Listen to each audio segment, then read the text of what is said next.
Hello everyone, it's Seth, probably better known as Saffron Olive, and it's time for another daily dose of Kamigawa Neon Dynasty spoilers. And today, we got so much to talk about. We've reached week 2 of spoiler season, and things are back in full swing. We got mythics, we got rares, we got spicy lower rarity stuff, we got mythic sagas, which means we should probably jump right into it. Start talking awesome new Kamigawa Neon Dynasty cards. Before we do, 2 quick reminders. Number 1, if you need some Kamigawa cards of your own, you can get them from our awesome sponsor, Card Kingdom, by heading over to cardkingdom.com/MTGGoldfish and even get a free goldfish sticker. Just let them know you want one in your order notes and they'll hook you up. Number 2, if you want to keep up on all the latest previews, you'll find them over at MTGpreviews.com. They're updated throughout the day. You can sort them, filter them, all that good stuff. So anyway, let's talk Kamigawa Neon Dynasty. First up today, we got the blue member of the channel land cycle, Otawara, City in the Cloud. So Otawara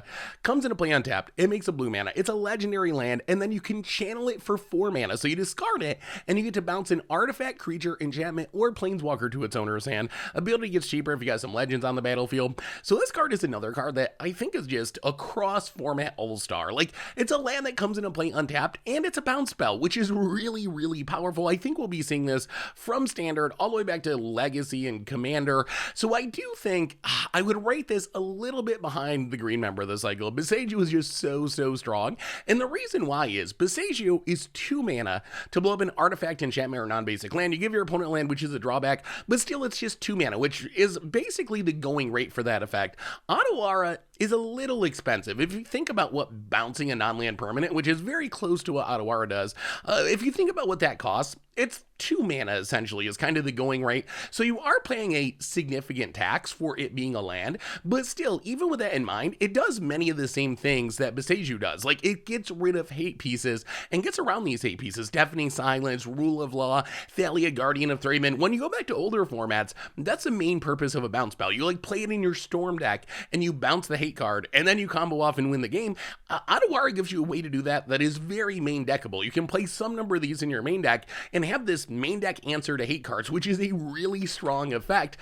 And this deals with all kinds of annoying things. Like, there's upside here. It doesn't just deal with hate cards. You can just bounce a random creature or a random planeswalker. This is a way that if your opponent shows and tells, or Goryo's Vengeances, or Through the Breaches of Emrakul into play, you can bounce it and put it back to your opponent's hand. And it works through Teferi Time Raveler because you're not actually casting a spell. It works through Force of Will. It can't actually be countered. So there's so much upside with this card. As far as Standard is concerned, I think even in Standard, just as a value card, it's a very good play attached to an untapped land, like bouncing a Lolth, bouncing a Goldspan Dragon and not giving your opponent a treasure, bouncing a Luminarch Aspirant that has a bunch of counters on it. All of this is really powerful, and it's such a low cost. That's what makes these cards so insane. If you think about a Magic deck, you got 60 cards, but in reality, you don't have 60 cards because 25 of them, let's say, is going to be a land. Like 40% of your deck is going to be lands, and often lands aren't doing anything exciting. They're just there to let you cast your more exciting, more fun, more powerful cards. Having lands like Otawara shifts the math on that. Suddenly, you have more spell effects in your deck, but you still have enough lands to cast all your spells. Same theory as like MDFCs. I think this channel land cycle is basically like MDFCs on steroids. If you compare Otawara to a mythic MDFC, it does a lot of the same stuff. It comes into play untapped, except you don't gotta bolt yourself. It has a spell effect, except that effect is way cheaper than most of the mythic MDFCs. So to me, this whole cycle feels like mythic MDFCs on steroids, and we've seen mythic MDFCs be really strong. People have been asking, all right, so why doesn't this just say bounce a non-land permanent? Why does it spell out every permanent type? Artifact, creature, enchantment, planeswalker. And I assume the idea is Wizards wanted you to be able to bounce creature lands in specific, or things like Urza's Saga. If they just said non-land permanent, this would not be an answer to an animated Lair of the Hydra, or before it got banned, Faceless Haven. But worded this way, your opponent can dump all their mana into Lair of the Hydra, go to smack you for lethal, and you can just discard your Otawara to bounce the creature land because it doesn't specifically specifically say non-land permanent. And then Lair of the Hydra, sure, it's a land, but it's also a creature, so it would be a legal target for Otawara. The only weird thing about this card is, especially the showcase art, it looks very Castle Lockway-y, like pretty much dead on for Castle Lockway. So I don't know if there's some weird connection here, or maybe it's just some weird Star Destroyer thing, but it is suspicious how similar these cards look. So I don't know if there's some tie-in we're going to get in the future, or if Castle Lockway just happens to look a lot like Otawara. The thing that scares me about these cards is I'm actually a little worried, especially in older formats, but also in Standard, that they might be legitimately busted. Like, being able to get back spell effects like Otawara, or like Boseiju with Wrenn and 6 every turn, with Life from the Loam every turn. In Standard, you got Slogurk that can also kind of Life from the Loam lands back to your hand.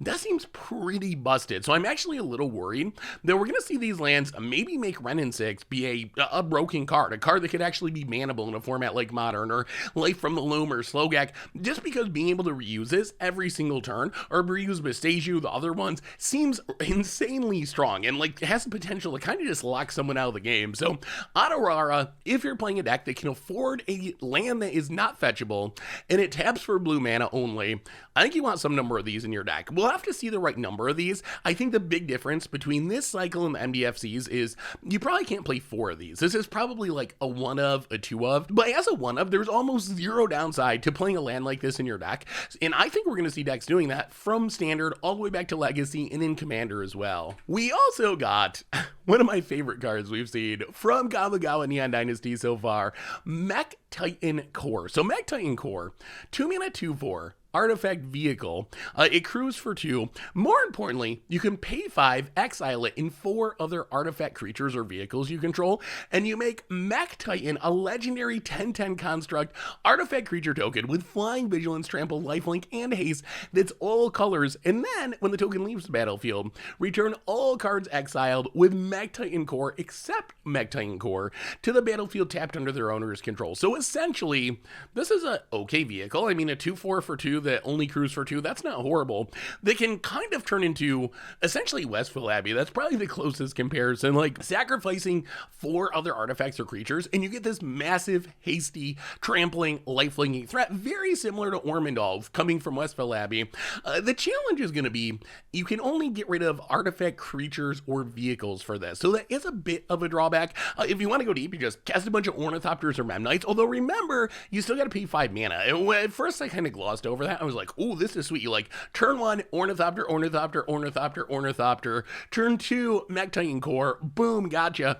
But you do need that 5 mana. So even if you cast all your Ornithopters, you're still going to wait till you need the mana to cast it. And I think that might be a problem. When you read this card, you think, wow, I could just like slam this into Modern Affinity and I'll be able to turn it on because they have so many cheap artifact creatures to sacrifice.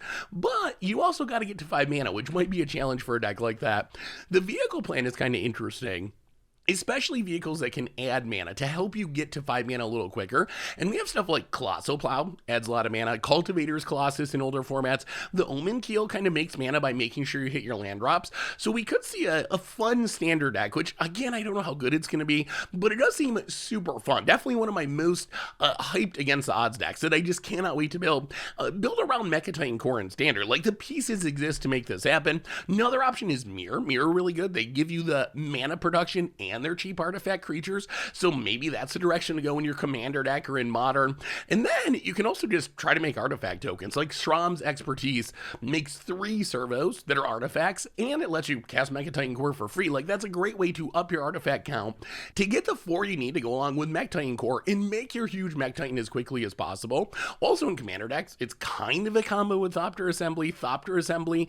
If you have no Thopters on your upkeep, you bounce it back to your hand, and you get 5 Thopters, so then you can sack those Thopters to Mechtitan Core, and then replay your Thopter Assembly, do it again. So it's kind of a free way to make those 5 artifacts you need to actually Mechtitan. So I think we might see that in Commander decks. As far as Standard is concerned, though, we do have a big problem, and the big problem is there are answers to this. Fading Hope is probably the most problematic. You like do all this stuff, and you sacrifice all this stuff, and you get this hasty, crazy Mechtitan creature, and then for 1 mana, it can just be bounced, and your opponent even gets to scry because the token's mana value is going to be 0. So it's just easily bounced, and it is nice. They're going to get your other artifacts back. It is worded in a way that kind of minimizes the drawback, but at the same time, you still lose your Mechtitan Core forever. whatever, and you still spent 5 mana and did all this work and got very little value out of it. So I'm expecting this to not really be a competitive plan. For me, this is going to be one of the first against odds decks I build. Like, I'm super excited to just try to pull off this achievement. It also seems really fun in artifact creature-based commander decks, and there it might be like legitimately good, where you just kind of leave it sitting around until you get the window, then all of a sudden you smash someone at gain 10 and hit them with Mechtitan. So I don't think this is supposed to be like a super spiky card, but it does seem incredibly fun to build around, and is one of the cards that I want to build around first, in all honesty. Next up, we got a pretty sweet Selesnya legend, Satsuki the Living Lord. So 2 mana 1/3, legendary human druid. You can tap it to put a lore counter on each saga you control, only as a sorcery, and then when it dies, you can return a saga or enchantment creature you control to its owner's hand, or return a saga from your graveyard to your hand. So Satsuki, number one is, this is a really sweet legend to be your commander in a deck built around sagas. Like, that's the first thing that I thought of for this card. We've seen some saga decks in the past. I think Atraxa is actually the most popular because you just proliferate every time. Also Gen, but that's in very different colors. The problem with Atraxa is well known to be a broken commander.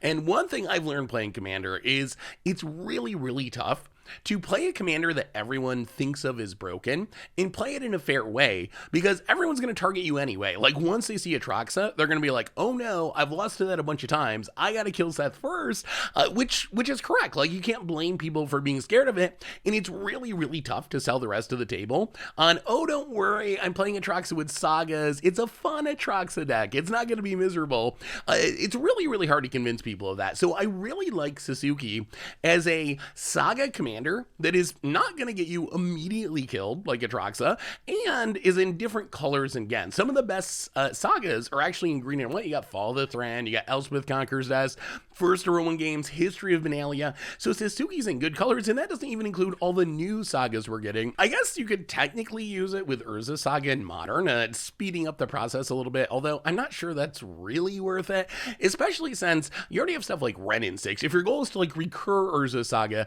Satsuki's only going to do it one time when it dies. Wrenn and 6 can just do it every turn if you want to, so I think we got better things to do than Satsuki in Modern. The other place I really like this, though, is in Standard. We've been talking about throughout Kamigawa Neon Dynasty spoiler season these new sagas that flip into creatures, and my biggest criticism of them has been that they're just really, really slow, especially since the way they return to the battlefield is by being exiled. So they come back into play summoning 6, so you can't really attack with them that turn. Satsuki seems like exactly what these sagas need to be better. If you have a Satsuki out, you play your Kami War, then you can tap Satsuki. You're going to get lore counter 1 and lore counter 2 on turn 1. That means turn number 2, you get to flip it around. Turn number 3, you're ready to attack, cutting that turn off of your creature being able to attack. Your flip saga creature is a really, really big deal. So I'm actually very excited to try to build some sort of Satsuki saga deck. I don't know if it'll be good. Maybe it's a budget deck. Maybe it's an against the odds deck. But imagine just speeding up your Teachings of the Cairn, your Mikakuru's Reign of Truth. These cards, when they're flipping in 2 turns rather than 3 turns, get so much more powerful. So I think that there's definitely potential to build around this in Standard as well as in Commander. So I like Satsuki a lot. It's maybe the best and definitely the most specific saga commander we've ever gotten. And thanks to all these new flip into creature sagas from Kamigawa Neon Dynasty, can do some really neat things in Standard too. We also got Invoke number 3, Invoke Justice, our white member of the Invoke cycle. So 5 mana, 4 of it white, return target permanent card from your graveyard to the battlefield, then distribute 4+1/+1 counters among any number of creatures and or vehicles target player controls. Invoke Justice. On level 1, it's essentially Obsidat's Aid with upside. Obsidat's Aid, 5 mana, return a permanent from your graveyard to the battlefield. Invoke Justice does the same thing, except you also get this Verdurous Gearhulk style text where you get to put 4 counters on things. Verdurous Gearhulk was really good. It was a 5 mana 4/4 that was able to put 4 counters on any number of creatures when it entered the battlefield. Invoke Justice can do something very, very similar. Like, imagine casting this and getting back Yo the Dawn Sky from your graveyard. You're getting a 5/5 4 flying vigilance, and you're putting 4 counters on things. It can be Yo or it can be other things. That's very, very similar to what Verdurous Gearhulk did. Of course, you got extra steps. You got to be able to get something in the graveyard first, but you also get some extra flexibility. You can be reanimating a Ren in 7, a Nazika's Chariot. You can get back any permanent, which is really, really powerful. My main concern for Invoke Justice is really just those 4 white mana symbols. That is the biggest drawback, I think, by far. It's going to be hard to play outside of mono white decks. And in mono white decks, is it going to be worth it? Do you want a 5 mana sorcery in your mono white deck? I don't really know. So that's my only concern. If this was more splashable, then I would be all about Invoke Justice. But let's put color concerns aside for a moment and realize that this card, it's really powerful. When you consider that putting 4 +1/+1 counters on things probably cost 5-6 mana. See Blessing of Nature, Decree of Savagery. Sure, there's some upsides, Miracle, Cycling, etc. But still, that's an effect that costs a lot of mana. And you consider that standard reanimation, that usually only hits creatures, mostly starts at 5 mana as well. You're getting both of those things, 2 5 mana effects stapled together in one card. So the power level, assuming you can actually make the mana work, of Invoke Justice is really, really strong. The other thing I love about this is when you think about reanimation, you normally think, okay, I gotta get back something huge. I gotta get back Grizzlebrand or Koma or Ulamog, but Invoke Justice kind of gets around that. You can be getting back in Eye Twitch and just dumping those 4 counters on it, and that's going to make it really, really big. You're getting back a 5/5, even though you're getting back essentially the smallest creature possible in all of Standard. And then if you do get back a Koma or something, then that's just a bonus. I would love to see this card show up in the Blood on the Snow decks. It seems exactly like what those decks want, being able to get back Lulls and Eye Twitches. You can just play that grindy game plan. But again, I'm a little bit concerned about those 4 white mana symbols. Like, I'm not even sure you can make this mana work in a 2-color deck in Standard, let alone like 3-color decks, which, like, I would also love to play some sort of Abzan Reanimator with this and Diagraph Rebirth, but I'm just not sure we can actually make the mana work. So Invoke Justice, it's a powerful card. The only question is 4 white mana symbols going to keep it out of the most obvious homes? And would a deck like Mono White ever consider this card? Could it be worth it just to get back your Elite Spellbinder or get back your Thalia or whatever random Mono White dork and put some counters on things? We'll have to wait and see. So color concerns are an issue, but the power level of Invoke Justice is actually very, very high. Next up, we got a Mythic Saga in Hidetsugu Consumes All. So Hidetsugu Consumes All, 3 mana Rakdos Saga. Lore counter 1, destroy each non-land permanent, mana value 1 or less. Lore counter number 2, exile all graveyards. Lore counter number 3, like all the Sagas we've seen from Kamigawa so far, exiles it, returns it as Vessel of All Consuming, a 3/3 trampler that whenever it deals damage, you put a +1/+1 counter on it, and then when it deals damage to a player, if it dealt 10 or more damage to a player this turn, they lose the game. So Hidetsugu Consumes All is pretty interesting. Like essentially every Saga that we've talked about from Kamigawa and Dynasty so far, little worried about the slowness. If you think through the card, like you play it on turn 3, blow up cheap stuff. Next turn, turn 4, you exile graveyards. Turn 5, you exile and flip. Turn 6 would be the first turn you could start attacking, which, are you going to get in with a 3/3 on turn 6? Are you going to be alive on turn 6 in some matchups? That is the question, although it is really sweet when it works, and that backside is really fun. Like, having this alt-win condition that you can kind of go Infect style if you want to, throw some pump spells at it or whatever, maybe close out the game that way. So I think what is going to make this card work or not work in Standard is the front side, and the front side, it does do some things. Blowing up all non-lands with mana value 1 or less, that gets rid of some stuff against mono white, against mono green, it gets all the token stuff, Azeka's Chariot, Ranger class. Against some of the black decks, you're getting Eye Twitches and Shambling Gas, although I don't know how much the black player minds those cards dying, because you get a good death trigger. But still, I mean, you do get a reasonable amount of value out of that first trigger, especially good against tokens, so that's worth keeping in mind. This is a great token hoser if you're worried about a token style deck. And then, exiling all graveyards gets rid of flashback stuff, gets rid of potential reanimation targets, so there's some value there. And then eventually you get Vessel of the All-Consuming. And the most important thing to note about Vessel is it's worded kind of like Yumezawa's Jitte, where it triggers on any damage that it deals, not just combat damage. So this opens up some shenanigans. First, if you block with it or your opponent jump blocks it, you're still getting those counters. Plus, it opens up possibilities of putting a Burning Anger on it or a Fire Up, something that lets it tap to deal a damage, and you still get the counters. Something like Blizzard Brawl, Ram Through, Fight Spells, they're technically causing it to deal damage. So there's ways to grow this without attacking, and I think that's going to be very important if you're trying to win the game with Vessel the All-Consuming, because like we talked about before, if you're not getting Vessel until turn 6, the odds that you can just smash your opponent for a ton of damage are pretty low. But if you build around it with these fight effects, with these pinging effects, then you might be able to actually pull it off. Also, once you flip it around, you can't just go Infect style. You got Vessel. If you hit your opponent for 10 damage, you just kill your opponent on the spot. So you could scale up in Giant Growth and use all those pump spells to get it done. Also worth mentioning, that last ability also does not say combat damage. It just says damage to a player. So those pinging effects like Burning Anger or Fire Whip or whatever, those all work there as well. You can ping random creatures until you grow up big enough, then ping your opponent for the win. So it is a really fun build around. Coming down on turn 6 though makes me think it's probably a little bit slow to be competitive. One place I am oddly excited about this card is in Modern, where that first lore counter actually seems pretty good. We see a lot of decks playing like engineered explosives because cleaning up all the constructs that Urza Saga makes is actually pretty valuable in Modern. We see random sideboard cards dedicated almost specifically to hating on Urza Saga.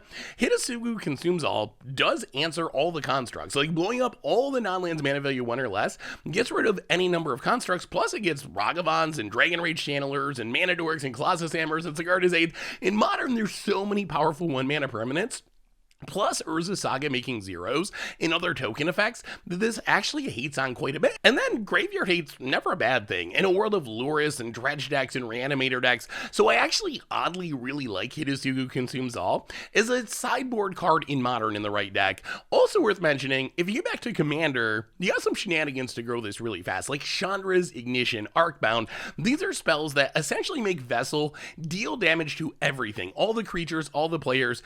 It's not going to kill your opponent on the spot, but it is going to grow your Vessel to greater than 10 power really quickly. Like Chandra's Ignition makes target creature you control deal damage equal to its power to each other creature and each opponent. That's a lot of things that Vessel is dealing damage to, which means a lot of counters, which should get you into range where the next time you hit someone, you just one-shot them on the spot with this Vessel that's big enough to end the game, end that player's game at least, which sounds really, really fun. So Hidetsugu Consumes All. I like the card. I like its sideboard applications as removal and Graveyard Hate.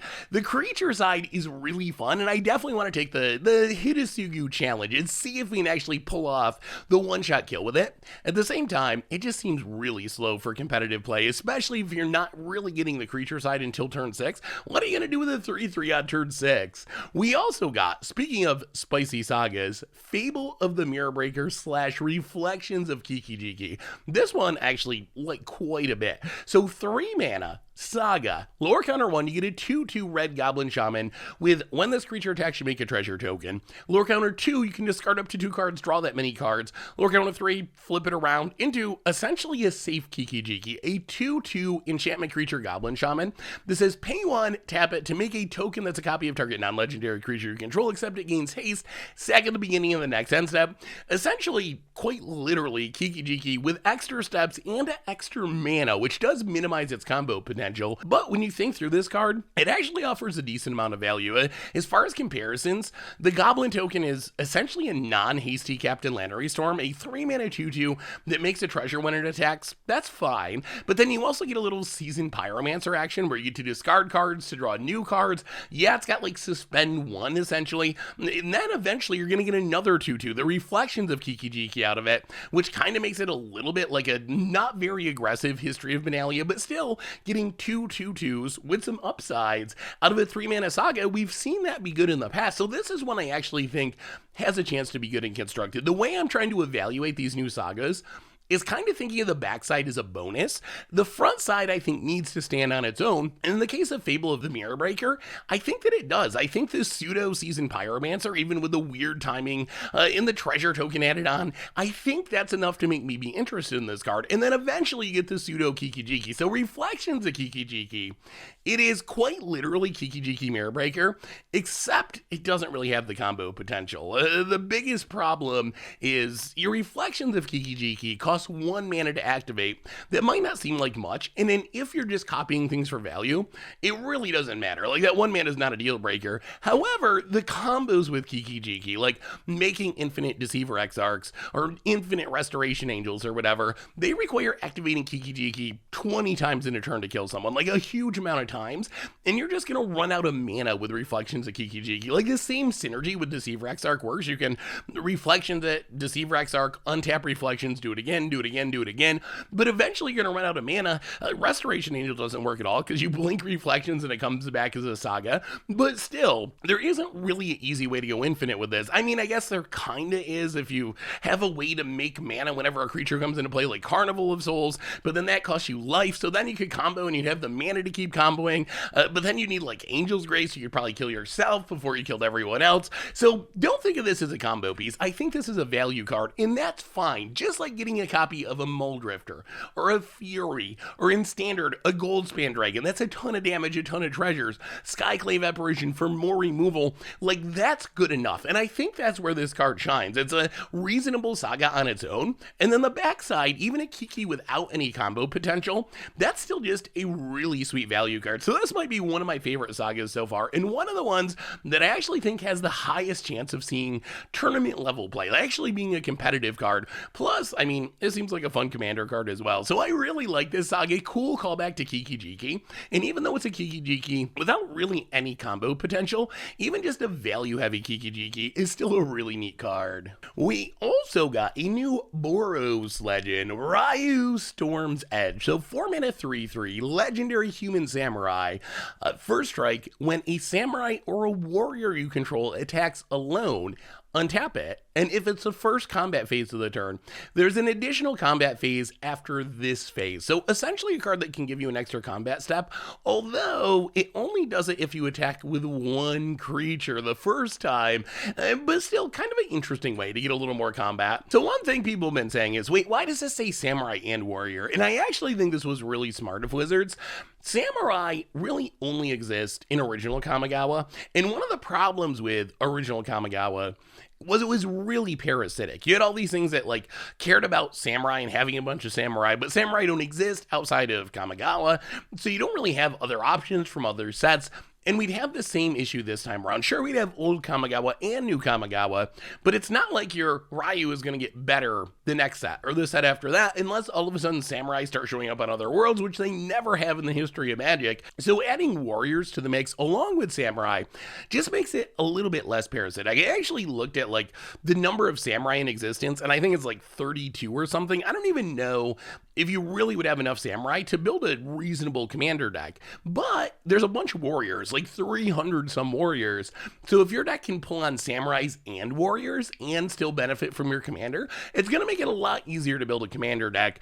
As far as its ability itself, it's basically a reverse Seize the Day. You get 2 combats. Your first combat, you only get to attack with 1 creature, and then your second combat, you attack with everything. Seize the Day kind of does the same thing, but in reverse, you attack with everything, and then Seize the Day lets you attack again with 1 creature, essentially. So Raiyuu's very similar to that. Just how strong that ability is, I don't know. I guess if you build a Voltron deck where your goal isn't to attack with a whole bunch of creatures, but to attack with 1 really buff creature with swords and enchantments on it, then it's pretty good. Like, just loading up your Raiyuu itself with a bunch of swords and all that glitters and smashing your opponent twice a turn, that is probably enough to close out the game. So a pretty interesting Voltron commander, because by itself it just gets to attack twice, and that alone is exciting as a Voltron commander. On the other hand, in a lot of ways, this is just kind of a boring Boros commander to me. I've come around on Boros to the point where it's one of the color combinations I've played most in Commander recently, but Raiyuu's just kind of a normal, boring, attack you with stuff commander. I guess the upside is it is a samurai commander, so that is kind of the unique aspect of it. If you want to build Boros Samurai, this gives you a leader, and that does have value, but it's not nearly as interesting as Osgir, or Feather, or Hoffrey, or Quintorius, some of the really cool Boros commanders that we've gotten recently that have kind of expanded Boros as part of the color pie. This is a very traditional, like, play a bunch of stuff, load it up with equipment, smash your face style of commander, and that's fine. So Raiyuu, I don't think he's playing standard most likely. I don't think that it'll see a ton of play in Commander outside of Samurai style decks, but it's still a pretty neat card, and I really like the choice to make Samurai and Warriors coexist because I think it's going to make the card a lot better. We also got another rare saga, Tribute to Horobi. Tribute to Horobi. Oh boy, this card is tough to break down. 2-mana saga. First 2 lore counters, each opponent makes a 1/1 black rat rogue token. Third lore counter, flip it around into Echo of Death's Wail, a 3/3 hasty enchantment creature spirit that when it comes into play, you gain control of all rat tokens, and then when it attacks, you can sack a creature to draw a card. So we were just talking about how you evaluate these sagas, and my main thinking has been it's based on the power of the front side. In this case, Tribute to Horobi, the first 2 lore counters, at least for the immediate future, are actually a negative. You're giving your opponent creatures. So how this would work in practice is turn 2 you play this, your opponent gets a rat. Turn 3, your opponent gets another rat. Turn 4, you get to flip into Echo of Death's Wail and steal back those rats. The upside is haste. That is a really, really big deal. It gets around one of my biggest problems with these cards is how slow they are, having to wait a turn of Summoning Sickness to attack with them. Echo of Death's Wail with haste gets to attack right away, so you are going to steal back all those rats, and you can immediately start sacking them to draw cards. I think the backside is actually a pretty reasonable creature, like a 3/3 flying haste with upside.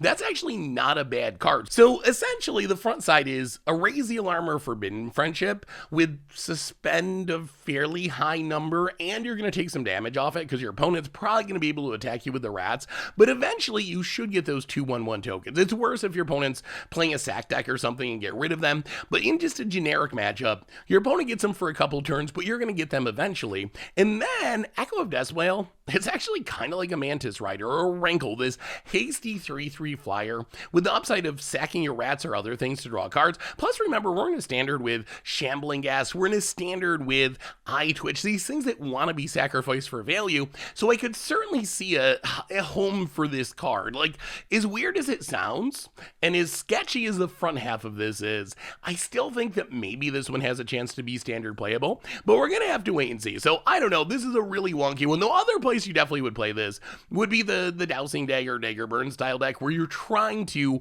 kill your opponent by giving them tokens. And in that case, Tribute to Horobi is just a really efficient way to give your opponent some tokens and drain them with Trespasser's Curse, and then drain them again with Blood Artist when they die to illness in the ranks. So it seems like an auto include there. As far as Commander, my first thought was play it with like Grismold or other decks that want to give your opponent's creatures, kind of group slug style decks. Although if you really think about it, because it gives each opponent the rats, maybe it's worth it in a generic sense. Like, you play this on turn 2, it's going to make 6 total rats over the next 2 turns, and then when Echo of Death Wail flips around, you get all of those. You're going to get all 6 of those rats. The only problem is your opponents could kind of conspire to make sure this doesn't happen. Like, they could attack the rats into each other's rats and just trade them off, and then you're not going to get anything. And then Echo of Death's Wail, I mean, it's fine. It's not super exciting. It's only a 3/3. Commander has a lot of big things, but the card advantage is nice. So we'll have to wait and see.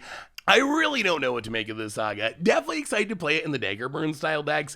As a generic card, the front half is so bad, but the back half is actually one of the stronger back halves, thanks to haste and flying and the card advantage that it generates that we've seen out of these sagas. So I don't know. It's just so far out there that it's hard to really make sense of, but I think it's got a shot. I think it lines up well enough with the standard meta that maybe, just maybe, it's going to be worth it to be giving our opponent some rat tokens. We also got Brilliant Restoration. So Brilliant Restoration, 7 mana, including 4 white mana, source where you return all artifacts and enchantment cards from your graveyard to the battlefield.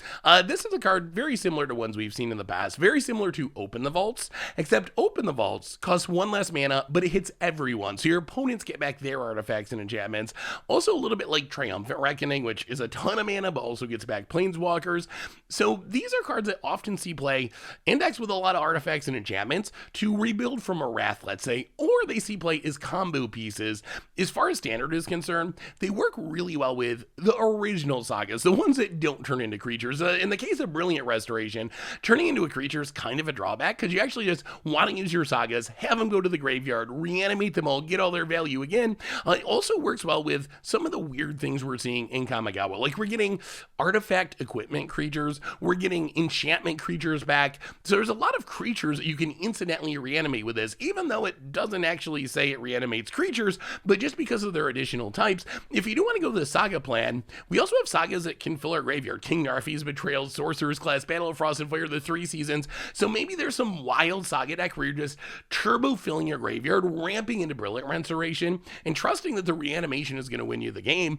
The place this will see play for sure, though, is decks that play Open the Vaults in Commander. In Commander, Open the Vaults does see a reasonable amount of play. In decks like Daxos, Gen, Hana, Sram, any deck with a ton of artifacts, a ton of enchantments that is worried about the opponent Vandal Blasting or some destroy all permanent effect onto Inversion, a card like Brilliant Restoration just gets all of your important stuff back. And the upside of it is it's not giving your opponent stuff back, which is the risk of Open the Vaults. Like in general, you're still fine playing Open the Vaults because you figure, well, I'm the enchantment deck, so I'm going to get more value out of it, even if my opponents get back a few things as well.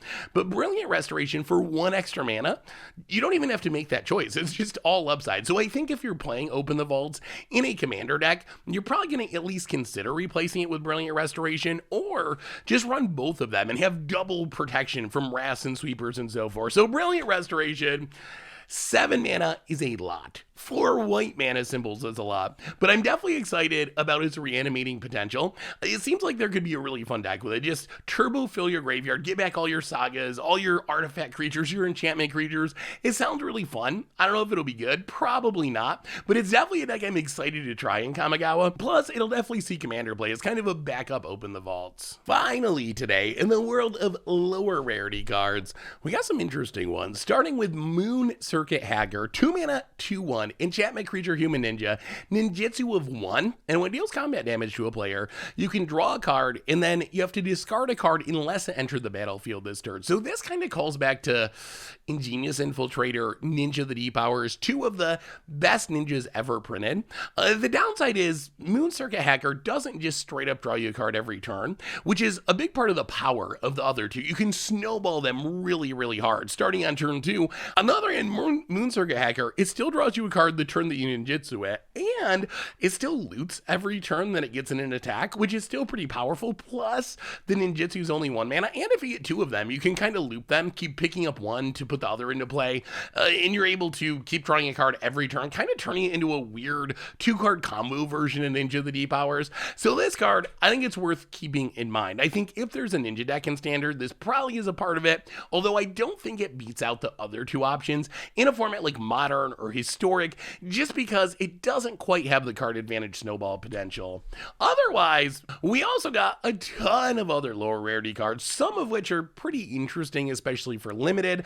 There's a couple I wanted to mention. So we got our red shrine, Go Shintai of the Ancient Wars, and this is mostly notable because it's another shrine. If you're playing a shrine deck, they all power each other up. You want as many as possible. Seems great for any sort of shrine deck. More importantly, we also got a bit of a rules clarification. If you read Go Shanti, its type line is legendary enchantment creature Shrine.